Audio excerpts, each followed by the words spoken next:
podcast is brought to you by Incremental. You ever run a holdout test, wait between 2 and 5 weeks for the results, and then realize you just wasted a big chunk of budget? By the time the data comes in, the campaign's over, the money's gone, and the insight's basically a post-mortem. That's why I like what Incremental is doing. They give you always-on incrementality measurement. No experiments, no holdouts, no delays. You get answers while the campaign is live, so you can actually make changes, not just analyze the wreckage. With Incremental, you don't just learn what worked, you do something about it. Check them out at Incremental, the future of measurement. This podcast is brought to you by AudioHook, the leading independent audio DSP. AudioHook has direct publisher integrations into all major podcast and streaming radio platforms, providing 40% more inventory than what could be accessed in omnichannel DSPs. What's more, Audiobook has full transcripts on more than 90% of all podcast inventory, enabling advanced contextual targeting and brand suitability. AudioHook is so confident that in addition to CPM buys, they offer the industry's only pay-for-performance option where brands can scale audio and podcasting with peace of mind knowing they are only paying for outcomes. Visit audiohook.com to learn more. That's audiohook.com.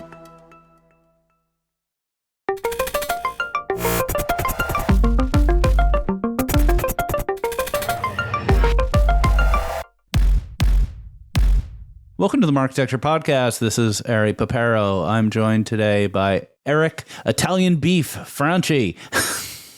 Eric, what are you doing? What's Italian beef? Like from Chicago? Is that what we're talking about here? Okay, so you need to come out to Jersey, and we're going to get a sandwich, and it is going to be hot roast beef in gravy, fresh mozzarella, with even more gravy poured on top. Yeah. That's going to be our lunch. I didn't know Jersey was a thing with this. So this is all coming off of Eric's other podcast. I'm just his side piece. He has a real podcast with Joe Zappa where I don't know, you have to listen to it. It was pretty entertaining. And the Italian beef phrase was dropped. It was an ad read. It was the funniest ad read, I think, in ad tech podcast history. Yes. Zappa, he's a wild guy. And we did it for Media Ocean. It was hilarious. And then in other ethnic origin news, I will not explain why I'm saying this, but I will just tell people out there, I am 100% Jewish. If anyone does not think I'm Jewish, that is Sephardic erasure. All right, let's move on. And that'll be a mysterious comment for the 4 people who know what I'm talking about. So today we have Chris Feo from Experian, Chief Business Officer of their business group at Experian. I've known Chris for a long time. I'm interested in hearing his story about Experian because when I hear data, I just think of this sort of like undifferentiated blob of stuff. I have a hard time getting my hands around what is data and why should I care. You've known Chris for a long time, haven't you, Eric? Yeah, for sure. Well, all the way back to the TapAd days, which was a great acquisition by Experian. Yeah. It's a really important company. I want to hear his point of view on what it's about. Also, there may be some more Italian food metaphors going into this whole thing. So while we're doing housekeeping, so a couple of things here. First of all, we announced our big party, the AdTech God Party. That'll happen in October. If you'd like to register, go to adtechgodevents.com and you can link out to the party RSVP. Please do not text me, email me, or call me to get off the waiting list. Even if I had the ability to do it, I refuse to on principle. We do our best to let people in. If you can't get in, you can't get in. And don't email our colleagues either. We're all busy people. It's just a party. If you miss the party, it's no big deal. Just hang out at the Starbucks. It's fun just as much. Okay. Secondly, Eric, I'll let you in, but otherwise, it's a crapshoot.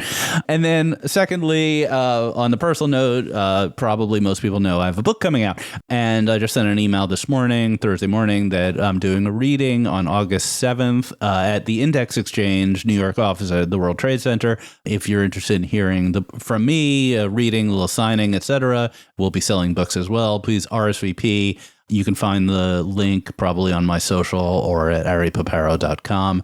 And I hope to see you folks. You'll probably be hearing a lot more about this book moving forward. That's amazing. Hey, can I ask you a quick question? Yeah. What part are you going to be reading? What's the reading? What can we look forward to? There's this chapter about header bidding that's like the epic chapter. It's probably the longest chapter in the book. So I think I'll probably and Andrew Casali is in that chapter quite a bit. So that'll probably be where I focus the reading. Oh yeah, you got to do it. He's there, right? You're doing a Q&A with him? Yeah, I'm doing a Q&A with him, and it might come up how he got his start. If you don't know his origin story, it's pretty entertaining. It's amazing, actually. Yeah. So that'll probably be part of the reading. All right, with that, let's jump in and talk to Chris. All right, well, I'm excited to have on today Chris Feo. So I've known Chris for quite a long time, from Tap Ad days or maybe even before. Chris is the Chief Business Officer for Experian. Chris, thank you so much for being here. Yeah, Ari, Eric, thanks for having me. Looking forward to it. So Experian is one of those companies that's sort of big, sprawling, complicated, or maybe it's not. You understand everything about it. What is it? Like, what is the TLDR on Experian? Yeah, it's a great question. Admittedly, it's probably taking me the 4 years post acquisition to figure it out myself. Obviously, Experian's known in market from a consumer perspective as one of the three credit bureaus. I think what to the broader market folks don't realize is, in many ways, Experian's a holding company across North America, LATAM, Europe, and APAC. And then there's business units that make up the total revenue within each region.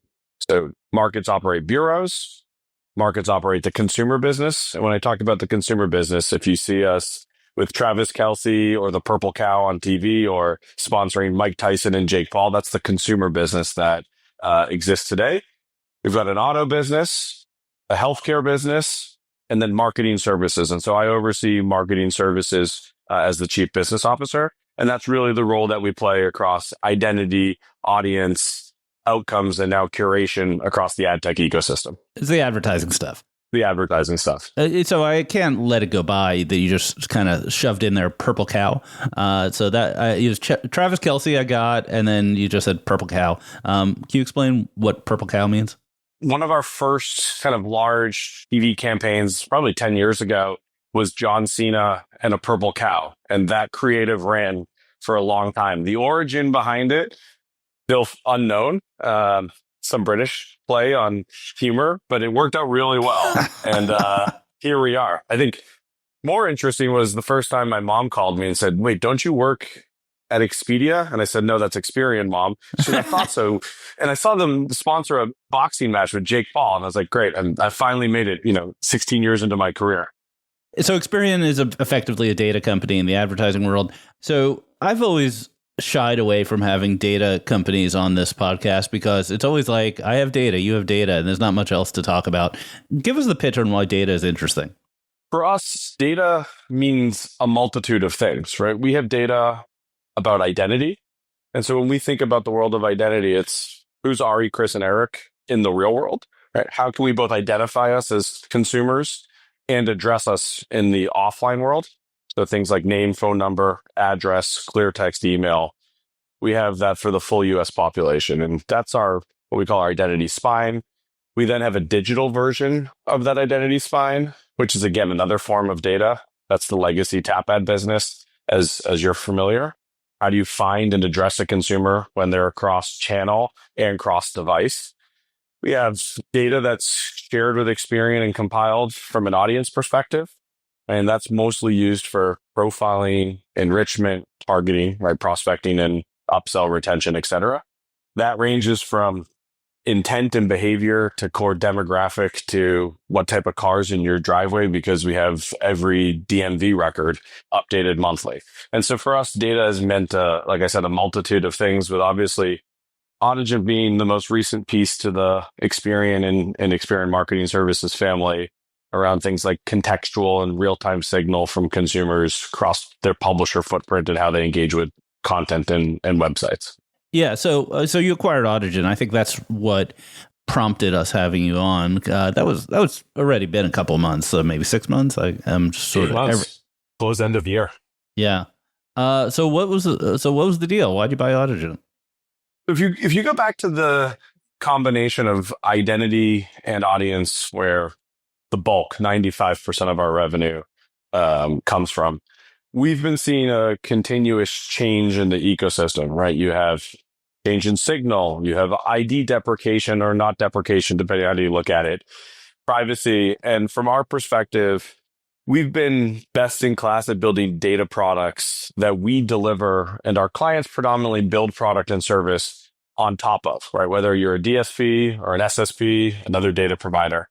And we don't see that going away. But as we see the ecosystem changing, the notion of static data, right? A segment that I created a day, a week, a month ago to target a consumer or to engage a consumer, that is going to change. And I think a byproduct of the signal and identity that I mentioned, the notion of AI, and really, I think the overarching theme around performance and performance media, we thought there's an opportunity for us to take a different approach. Instead of just sharing data out to the ecosystem in a file-based approach or an API-based approach, Audigent gave us the opportunity to create real-time data utilizing the breadth and depth of our total footprint in ways that we historically haven't been able to. And so that was the original thesis. We've seen a number of synergies above and beyond that, but it's changing how we share data and the role that we play in the ecosystem from an audience targeting, activation, eventually outcomes and measurement space. Right. So data velocity is part of it. Like how fast can you move from a signal to usage? Is that kind of what one of the things Correct. we're getting at? But what about this idea that the data is like more effective when it's at the publisher side, the SSP side, than the DSP side? Is that true? That's something I've been talking about a lot, but I'm not sure if it's actually true. I think it depends on how you are truly asking the question. I think of analogous to, I don't know, use tomato sauce. Like Carbone, if you've been to the restaurant and you have the spicy rigatoni, that sauce is incredible. It's freshly made and you have all of the ingredients together. But I could also go to any grocery store and have that spicy rigatoni sauce now in a jar, right? Our challenge and our belief was that we were jarring up our segments and putting it on the shelf of a platform. And then that platform would make decisioning. And depending on the campaign and the creative and the KPI, it would work or it wouldn't work. And the feedback loop was missing for us on the real variables that was defining performance and success. So it's like you're like going into the Carbone kitchen and jarring it up right there. Is that jarring it up right there and making it available in real time, right, for the DSP to make a decision on? And so I don't look at it as is sell side activation better or worse than buy side activation. I look at them complementing each other. The DSP has an immense amount of value in the overall ecosystem and value chain. We think we can provide more value to the deals that they're looking at and the dynamics of both the audience and the inventory that they're buying against, and taking some of that onus on versus historically just being a recipient. All right. And then when you're pounding flat the veal, how does it feel in the data world? I don't know. It's not often someone stumps me. I'm not sure how to answer that one. So can I pass? Yeah, pass on that metaphor. We're having an Italian themed podcast today. I mean, I am half Italian, half Greek. Somehow my last name means ugly in Spanish, but that's a separate story. Just say, as the resident, also part Italian, I'm highly offended by this jarred sauce thing. We need to move off of it. Yeah. Chris, so the acquisition was very successful. We were an investor. We were psyched about it. My impression is the post-acquisition, like go-to-market integration has also been like quite successful. Is there some sort of metric that you can point to? And if this isn't public information, totally fine, of like how, legacy Experian plus Tapad is going to market with Audigent. And is this now like a consistently combined offering, or is it still siloed? If that makes sense.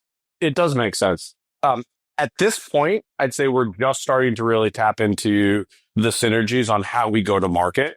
If you look at Audigent's core customer, right, their buyer profile, 60% of their engagement, their revenue comes from traditional agencies and advertisers, right, that they're building deals for.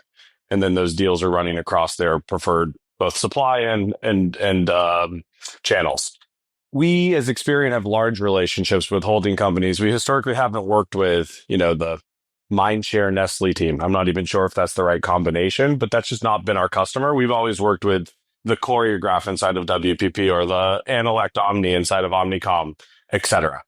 So where we're starting to see kind of economies of scale and synergy is really how do we go to market collectively so that the identity and the audience data that we've made available to our customers can also live and coexist inside of how they're executing media across the agency and account teams. We're definitely starting to pick up some momentum there. You also look at on the other side of their Audigent's business, they have a ton of success with how their data is distributed across platforms or how their data is made available to DSPs that are looking at curation as another differentiation and an opportunity to potentially have access to sensitive or more restrictive data sets without taking on all the onus and the responsibility. And so those are areas where, again, some of the synergies are coming together, and also some of the data that Experian's had access to that we haven't been able to easily unlock by, parking that inside of a platform, we're now making available. But candidly, if this is we'll go to a new category. If this is a sports reference, a baseball game, we're in the second inning at best. We've got a long way to go to unlock the full potential, but the path to get there is very clear. Do brands single source their data partnerships? Like if you look at these big data companies, you and your competitors, I guess TransUnion and some other folks like that, is it typical that a brand gets loyal to one source of data for consistency, or do they multi-home? Both. And I don't feel like that's a cop-out answer, but it really depends on their strategy. What we see is, so if I look across my total portfolio of the business, we've focused it on 3 channels. We have our advertiser channel, our ad tech channel, which is all of the usual suspects, and then Audigent, or kind of activation and curation, being the newest. Our advertiser business, we work with 300 direct brands today. The applications of working with those brands, Ari, to answer your question, a lot of it is around enriching the data that they have today around their customers or their prospects. Almost every marketer in the world has some sort of CRM, but it's usually incomplete or outdated. And so we'll know more about their customers, the address that they live in versus the address they have, the email address that's missing or incomplete. And so from an identity standpoint, that's a big, big area. And once you have that foundation of it's your identity data that's fueling their understanding of their customers, it's an organic next step for them to utilize our audience data. They will start to multi-source if there's components of the audience data that we don't have or that are unique to them categorically. But you generally see a lot of alignment if identity is the starting point. If audience is the starting point, they're just picking kind of a hodgepodge of what makes sense for them based off of their needs. Yeah, it makes sense to sort of choose an identity provider and stick with it because you don't want 2 different versions of identity throughout your systems. Right, which has been interesting and fun for us because if I go back 12 years ago when we started Tap Ads, I think actually 13 years ago, unless you were the largest brand in the world and you already had a data science team and you were forward thinking enough to have, cloud-based infrastructure, like an identity graph didn't really make sense. You wanted it as a service. Ask a question, get an answer, and then have that answer show up in a channel or an environment that makes sense for me from a media targeting standpoint. The number of brands that have invested in identity, both with their hat on as a marketer, but a lot of those brands also have monetization plays. If you look at the Walmarts and the Ubers of the world, as soon as they switch into monetization, they want to own and operate these data sets end to end and then push the decision they want to a channel of record that makes sense for them to create a profit. Okay, let's talk about curation again because I'm obsessed with it. To what extent do you think curation is taking away some of the power or the importance of the DSP? Because the story I've been telling is that the DSP has been traditionally where the advertiser or the agency chooses all their data and creates profiles and things like that for execution. And it's really complicated and doesn't always work that well. And curation kind of does it for them. It just hands them a deal ID that already has the data baked in. Do you agree or disagree with that assessment? I agree in part with the assessment. I think it depends on what type of data is being packaged and made available, right? So if you look at categories like that are extremely sensitive, healthcare and pharma, as privacy and regulation changes there, curation is a way for that data to be shared and for a DSP to still make decisioning, but from a data provider and a consumer perspective, to have a little bit more control. And so we see that in an area where, yes, sell side, curation, activation, whatever you want to call it, is certainly playing a role and starting to take on some of the responsibility from a decisioning standpoint. But when you come back to like frequency capping and cross-channel optimization, targeting, measurement, that is still all happening inside of the DSP for the most part. To some extent. I mean, I think that if you listen, so I wrote this newsletter this week that I kind of dashed off Sunday night in a half hour, and suddenly everyone's talking about it. So that's how it is with newsletters. You work hard, no one reads it. You throw something together, everyone thinks it's really meaningful. But anyway, the point being, it was about how AI and curation, that combo, is really bad for DSPs because the AI vendors are saying, hey, we have this agentic agent. You don't even have to worry about targeting. We're going to do everything for you. Then it plugs in on the SSP side with data and targeting, and the DSP is a dumb pipe. How does that strike you? Agree, disagree? I mean, when you're a DSP, you're not looking at a single supply source, right? You're looking at all of them simultaneously. And so, one of the value props of Audigent, selfishly, since we're going down this path, is their ability to curate across 15 SSPs in real time. That obviously looks and feels like some of the capabilities of a buy-side platform of a DSP. Even so, we still see the deals, and as you mentioned, like the plumbing for how the creative to the actual delivery, right? It's coming through the DSP and the deal IDs that are structured. Do we start to see some change there in the composition of how these deals are coming to fruition? Could it potentially create some conflict? Yes, but we really look at the DSP still as extremely complementary in the equation. We may have a different approach just given how we've built our solution and distributed it across the buy side as well as the sell side compared to some of the other either companies or concepts that you're referencing. But I could certainly agree in principle where you're going. It's just not there in practice. Right. And lastly, do you have anything to say about Experian's efforts in AI or anything going to be announced soon? Yeah, I'd say keep an eye out for what we're up to. Audigent has obviously been at the tip of the spear for us there. As a company who sits on an immense amount of data, which I've articulated a few times over, and some of that data historically being hard or difficult to unlock. In partnership with, compliance and other teams, we look at it as AI as an application layer that may, right, big asterisk next to may allow us to evolve what types of data directly or indirectly can be in market. Right. I'll get an ad that says, hey, Ari, I see you just bought a new car. Do you want any tomato sauce? That could be it. Just to be clear, that's spicy vodka sauce. We haven't been talking about tomato. Sauce. All right.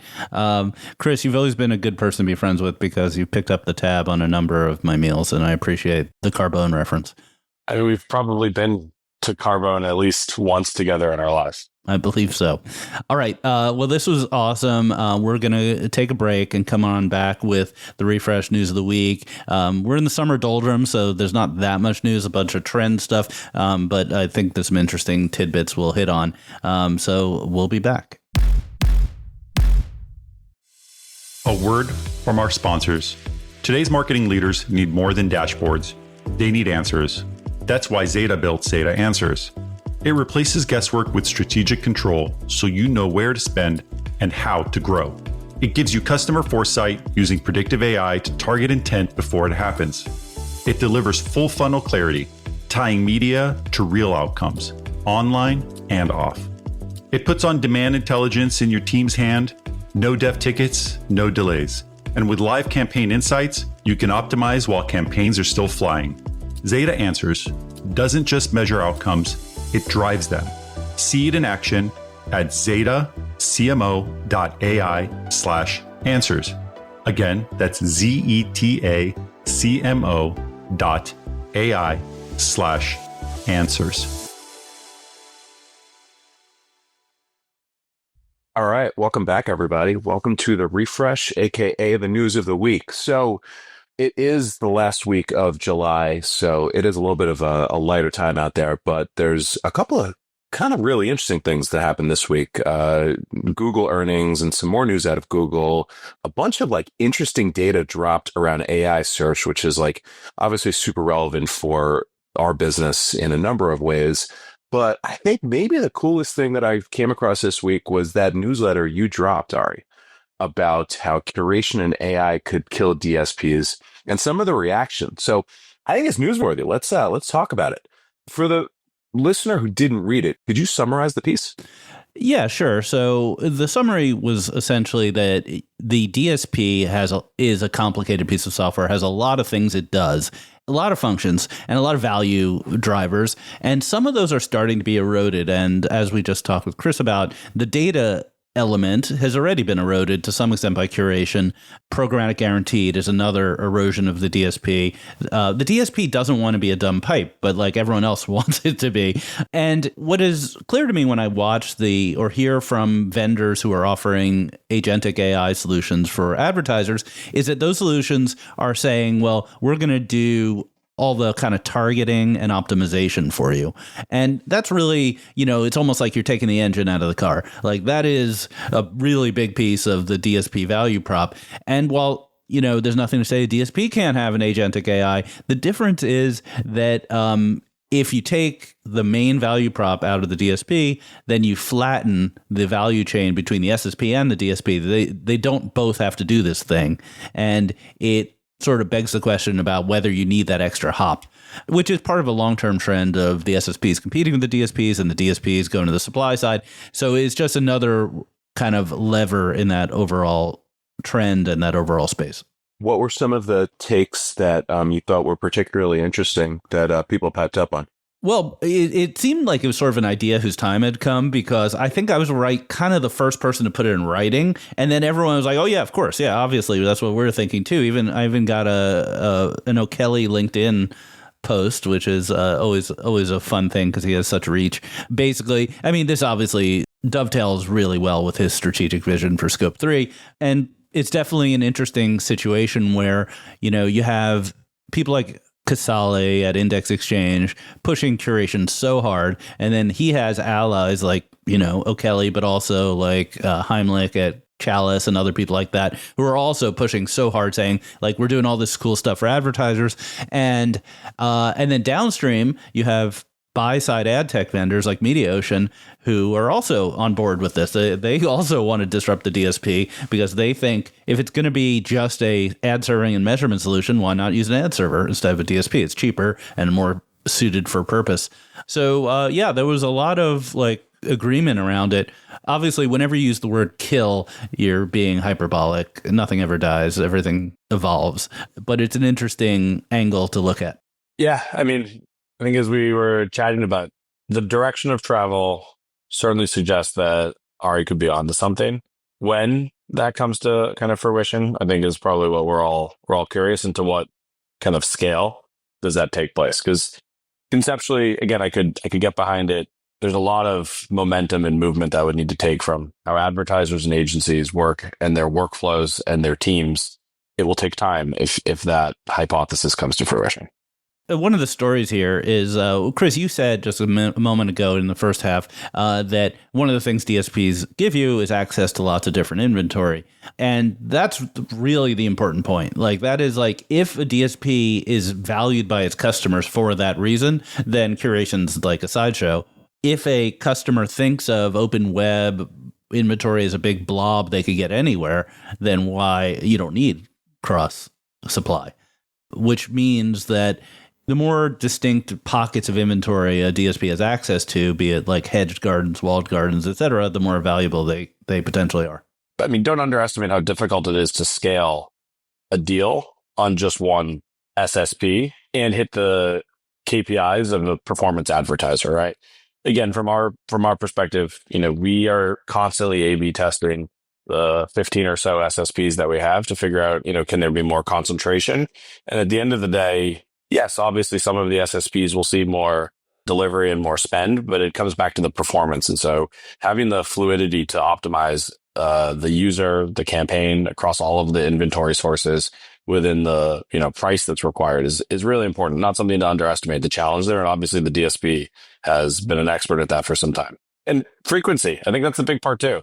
If you're going to run cross SSP, those SSPs need to be able to speak to each other right through the deals, so that you're not actually targeting Chris and Ari 3 for 24 times per hour, or whatever the setup is. Chris, I like your take on this, right? So, we're super long this category of, early agentic AI, and particularly this like custom algo category.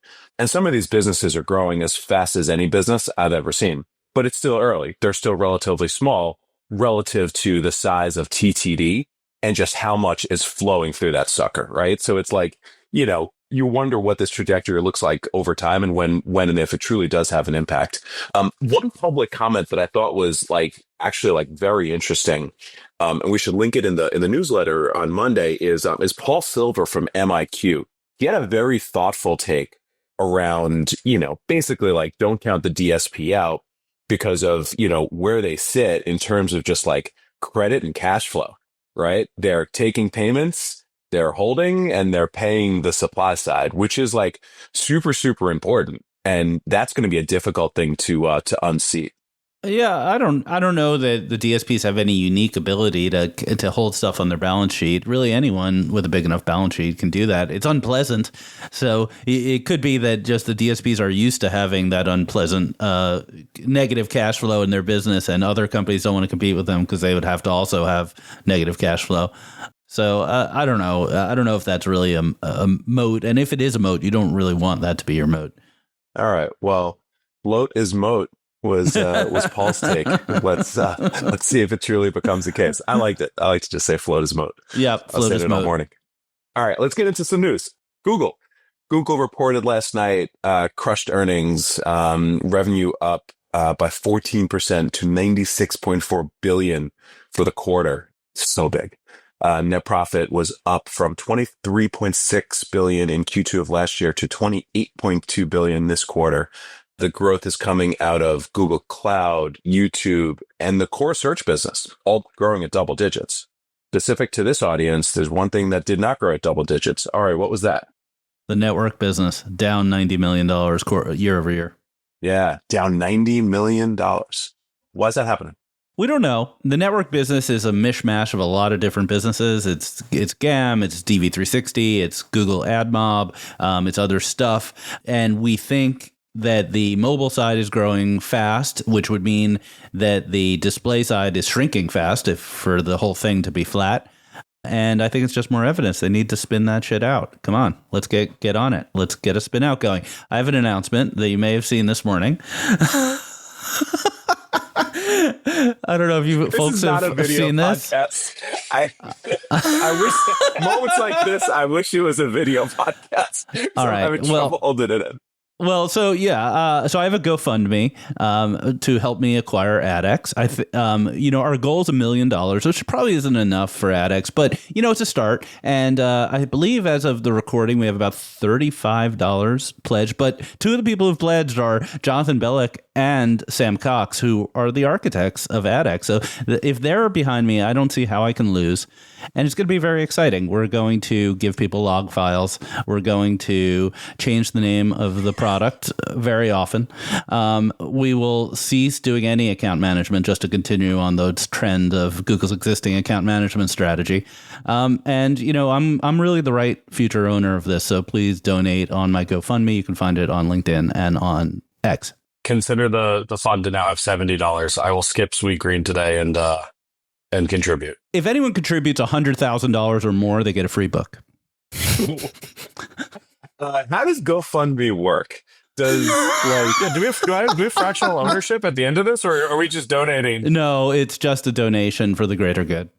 Now, what happens if you don't use the money to buy AdX? Do you have the right to do something else with it, or we get our money back? Yeah, I'm going to put in an offer on Magnite, then Pubmatic. I'll go down the list. So poor Chris's money is just going to be sitting there, not accruing any interest in GoFundMe, and Ari's just going to go after every asset. If Google's guaranteed to be invited to a Luma event now that Ari's a big buyer in the market. I am, and I'll really buy anything that Google wants to spin out. If they want to give me Tag Manager, I'll take it. Just I'll make it work. I've got some cycles. It's time to get moving. Every bit counts, everybody. Okay, back to the news. This was an interesting thing that came out in Adweek this week. Google, who to date has been, kind of sparse in terms of the licensing deals that they've been doing. They've got the big one with Reddit, and that's fueling a lot of their results for sure. They're starting to explore licensing deals with publishers finally. So according to the story, they are looking to recruit 20 national news outlets as part of a licensing pilot project. So this is interesting because they're last to the table on this thing. the other LLMs have been doing these deals, everybody's been screaming about Google and what's Google doing to help the pubs. This is, the first foray into it. Are they being sued currently? I don't know if they are. Like the New York Times is suing OpenAI, right? But I don't know if Google has any big lawsuits against it for AI scraping. I don't think so, not to my knowledge. Makes sense they would do the licensing. I mean, Amazon just did a big deal with the New York Times for shopping content, and a bunch of other deals are happening. It's kind of surprising that Google is only starting to talk about this. Maybe there have been deals behind the scenes they just haven't announced. Yeah, perhaps. One more thing on the Google front. What's going on in Texas? Yeah, so the DOJ case has been decided, but there's also been the state case that actually predates the DOJ case. It was filed at the end of the first Trump administration, so that's how long it's been going back. It's based in Texas. It was scheduled for August 11th. I even had tickets to fly down there and cover it, and Google slipped out of the knot one more time. They convinced the judge that because the federal case is getting into remedies in September, that the remedies in the state case would largely be moot. So the state case has been delayed again till the spring of 2026, maybe never to happen, depending on what happens in the federal case. So that is no longer a pressing issue for anybody. Got it. Okay. So you're flying to Texas next year? I am maybe. Well, I certainly don't need to be in Texas in August, which is a very big positive for my life. Good for you. Yeah. I don't know. I heard Texas in August is a thing. It's hot, man. I used to work in Texas for a bit, and the office in August was totally empty. And my colleagues would be like, "I'm in New York. Why don't we meet there?" Because everyone just got out of town. It was so hot. Amazing. Okay. Let's talk about AI search. So there were 3 different pieces that dropped this week that were all very interesting and kind of directionally showing us, I think, real validation of things that we've been talking about. Coincidentally, I talked to a startup that works with publishers this week, and they cited that across the board, content publishers traffic is down year over year, like 20 to 30%. So there's a lot going on here. Part of it is because people are searching differently. So let's go maybe one by one, and we can talk about this a little bit more in a broader context. So you found a post from Thomas Tungas, I think is the pronunciation, Ari? I think that's the pronunciation. He's a very well-regarded venture capitalist who has a very excellent newsletter. Yeah, excellent newsletter. Theory Ventures. Shout out to Thomas. He had a short blog post titled "The AI Search Tipping Point." Basically, the takeaway is that more than 50% of searches, according to his math, are AI enabled already. So this is, to be clear, encompassing both dedicated LLM searches like Perplexity and ChatGPT, but also Google AI overviews. 50%. Yeah, I mean, the consumer behavior is where it all starts, and consumer behavior is changing rapidly right now. It's moved from early adopters to mainstream, and we're just collecting the data about that. He also had a really interesting article yesterday that I didn't link to in the show notes, where he speculated that real-time bidding, he literally understands our industry. He talked about RTB was going to come to AI overviews, and it would be an area where potentially content providers could bid on having their content included in the overviews, which was pretty speculative, but it's kind of an interesting take on how the future might work. It is, for sure. So that was point number 1. Point number 2 came from the Journal. So the Journal had a report that estimated that basically 5.5% of searches go to dedicated AI. So that is Perplexity, that is ChatGPT. And again, directionally, this makes sense, right? Because, you're less than 10%, which seems to be the search decline for Google. So these things are growing very fast. So to give you an idea of the growth, the desktop browser search for AI more than doubled year over year. So it's 2.5% last year. And it's 5.6% June of this year. So this thing is growing at a crazy rate. Yeah, that's a huge change in the market. It's huge. It's after we're on 10 years of nothing changing in the search market except Google share inching up every quarter. And then suddenly to have new startups that no one had heard of a couple years ago get to 5% on an accelerating time frame. That is a seismic change to the whole environment of the entire web. I think that's right. The other thing that both of these articles pointed to is there's a little bit of a power law in search meaning like there are heavy searchers and there's early adopters. So heavy searchers are accounting for more of the AI results, and early adopters, this one I thought was eye-popping. They are 40% of the searches for the LLM. So it just like skews the data and forces this acceleration even more. Yeah, and I did a roundup on this topic. I think I talked about it on this podcast a couple weeks ago, but I'll just remind folks that one of the stats that's interesting is that AI searchers are doing more searching. And so the move from search to answers, it also increases the volume of searches, which is potentially positive for the SEO, SEM market, even if in the short term, the volume of clickouts is going down. Yes, exactly. And then final piece, let's talk about clickouts. So this thing from Pew Research was very interesting. So basically the headline is Google users are less likely to click on links when an AI summary appears in the results. Kind of duh. Yeah, but I think, but I think also important. I mean, basically they had 900 US users, all adults who agreed to share their online browsing activity.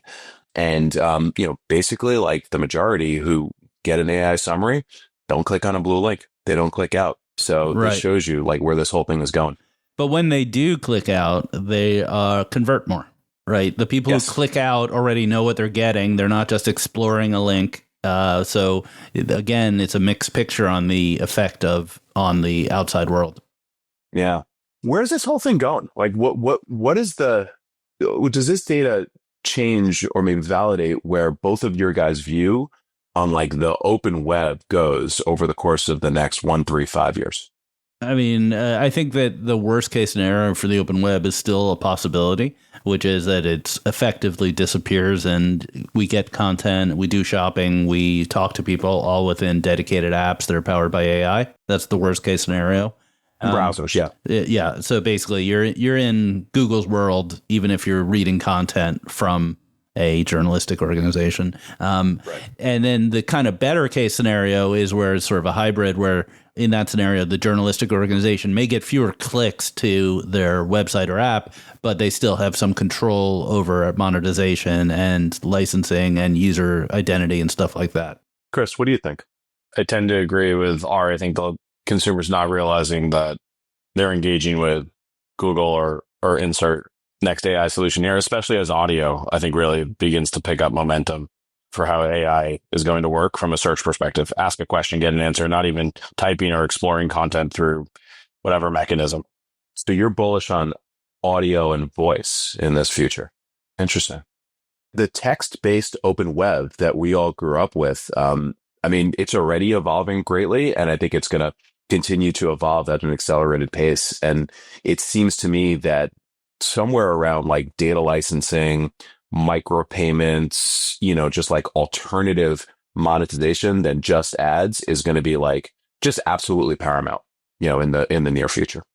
Yeah, I think there's a little bit of history to learn from the mobile transition that happened, where and I cover this in the book, so it's a little fresh in my mind, which is in the course of less than 6 months, Google AMP launched, Facebook News Pages launched, and Apple Reader launched. All three of them trying to solve the same problem, which is how do you bring the open web into a mobile environment? And they all failed because they basically were all not cognizant enough of publisher needs and advertising needs. And Apple Reader is the only survivor here. Yeah. So as a publisher, you had to create your own app, but this was the way to like get your content into somebody else's app. And there may be something similar here where right now we're just licensing data. So OpenAI writes a big check, Reddit gives them all their data, fine. But there's some world in which Reddit wants to exist in a world where the consumer is participating in OpenAI. They don't just want to be a dumb pipe into the LLM training module. And that format has not been built yet. And I think there's an opportunity there. Hopefully those three tech giants weren't too burned out on the failures of the micro formats and they'll step back up to the table. Yeah, totally agree. Makes sense. Maybe we'll give a quick shout out to startup we all know and love, ArcSpan, before we take it off. So ArcSpan raised $5.2 million seed extension. I know Ari is an advisor. My firm Imperium, we're an investor. Chris, are you an investor in ArcSpan? I'm not, but big fan of Art and crew over there. They've been all the way back from their past lives. They're great partners and customers and just good people. So I'm happy to see them continue to succeed. For sure. And doubling down on AI and curation, apropos of the conversation today. Yeah, just for those who aren't familiar, it's a publisher data tool where they help publishers sort of understand their data, make more of it, potentially do curation, stuff like that. So I like that space. Absolutely. Shout out to Art and team. And with that, I think we got the refresh. All right. Well, this was an awesome episode. Chris, thank you so much for being here. This was a great conversation. Yeah, gentlemen, thank you for having me. It's fun to be on the other side. I've been a listener, so I guess I'll have to hear my own voice. Yeah, don't listen to your own podcast. I will think of you both as we make our Sunday sauce this weekend. All right. Yeah. Thanks, everyone, for listening. Cheers. Bye-bye. Thank you for subscribing to Marketecture. New interviews are added every week at marketecture.tv and your favorite podcasting app.